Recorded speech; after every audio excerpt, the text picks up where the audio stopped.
Everyone, welcome to This Explainer. I'm host A. And I'm host B. Today, we're diving into a genuinely fascinating record of observation by Tommy Yoshida. What makes this source material so incredibly cool is that it's actually written in both Japanese and English sections. It's this uniquely bilingual exploration of how language, technology, and human judgment are all kind of colliding right now. And look, our mission today is just to observe that interaction. We're not here to give you a tech tutorial or evaluate AI. Most importantly, we're deliberately embracing incomplete thoughts. We are absolutely not going to rush to some tidy, wrap-it-up conclusion today. But, we really do have to start with a question that is just everywhere right now. Will AI take our jobs? As I was reading through the Japanese and English sections of Yoshida's text, I really couldn't help but feel that anxious observer role creeping in. Oh, absolutely. It is so incredibly easy to slip into that mindset right now, right? Because AI can literally instantly write text, generate code, create stunning images in seconds, things that used to take us human beings hours or even days. So there's this overwhelming narrative going around that mass unemployment is right around the corner.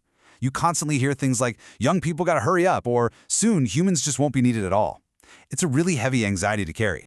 I totally hear you, and honestly, it makes complete sense to feel that way given the sheer breakneck speed of everything. But Yoshida actually provides a really brilliant quote to kind of reframe that feeling. He writes, "When new technology appears, public discussion often moves quickly from change to fear." From change to fear. Wow, that is exactly it. Exactly. Yoshida points out that sure, saying humans will no longer be needed might contain tiny fragments of reality, but it drastically narrows how we think. If we exclusively frame this as this doom and gloom narrative of disappearance, we totally blind ourselves to the incredible transformation that's actually taking place right in front of us. Section 1. Echoes from Past Tech. A 40-year observation. So before we look forward, we really need to look back. Yoshida brings this super unique historical context here, having observed waves of technological shifts in Japan over the last several decades. When we're feeling totally untethered by the future, a 40-year baseline really helps us regain our footing. So let's trace this timeline together. We started with the mainframe era, those massive room-sized computers. Then came 1995, and Windows 95 just shocked the world, bringing computing to the masses. Right, and from there, we evolved into the web era with the internet. And then the mobile era with smartphones in everybody's pockets. And now, well, we're in the present, the age of AI. The point is, we've faced massive, seemingly world-ending technological disruptions before. Each time the panic was very real. And yet, the world kept turning, society adapted, and the nature of work evolved. So, did jobs actually vanish? Well, yes, some absolutely did. Yoshida points out the highly specific tool-dependent job of the Japanese typewriter operator. Back in the day, that was a highly skilled, deeply respected profession. But as word processors and personal computers arrived, that specific role essentially disappeared. But the broader categories didn't? Precisely. Accounting remained, sales remained, system engineering and programming remained. The broader professions didn't just vanish into thin air, they simply absorbed the new tools into their daily reality. And that brings us to what actually changes during these massive technological shifts. It isn't necessarily the existence of work itself.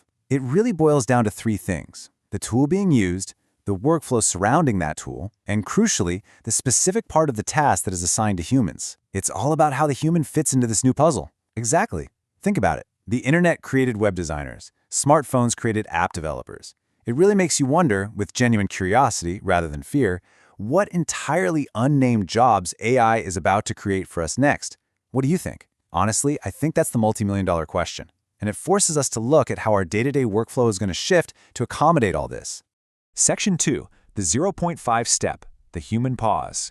Now, having looked at all that history, I do have to acknowledge that AI feels distinctly different. The speed and the scale are just unprecedented compared to past tools. I completely agree. Because the tool is so much faster, our workflow has to adapt in a very specific, mindful way. And that introduces Yoshida's concept of the 0.5 step. It's not the full action. It's not a final conclusion. It is that critical moment right before accepting an AI's output, when a human pauses to check the meaning, the conditions, and the responsibility. I feel like we actually need to physically slow down our speaking pace right here just to mirror it. That pause is literally everything. Is the output actually correct? Are there missing conditions? Is there some risky process hidden inside the code or the text? Let's break down exactly how this new dynamic looks in practice. Step 1. The AI generates the output at absolute lightning speed. Step 2. We insert that 0.5 step, the human verification, that really intentional pause. And finally, step 3, the final execution. You know what stands out to me here? It's that the human role doesn't disappear in this model. Instead, it shifts dramatically. We transition away from being the manual, hour-by-hour creator, and we step directly into the role of critical interpreter. We become the person who holds the ultimate responsibility. And this leads to one of my absolute favorite takeaways from the text. AI may generate way more work, but it actually makes the human role of checking more visible. It's paradoxical, but it's so true, right? When you apply this idea to the real-world scenarios Yoshida discusses in both the Japanese and English sections of his text, things like complex system development, finalizing legal contracts, or even publishing sensitive government documents, human judgment isn't becoming obsolete at all. Because the sheer volume of generated work is increasing so much, those uniquely human acts of interpreting, checking, and taking responsibility are actually becoming far more vital and far more visible than ever before. Section 3. Unfinished Thoughts, a frame for continued observation. Even with this great framework of the 0.5 step, I have to admit I still feel a lingering sense of uncertainty about what the future holds.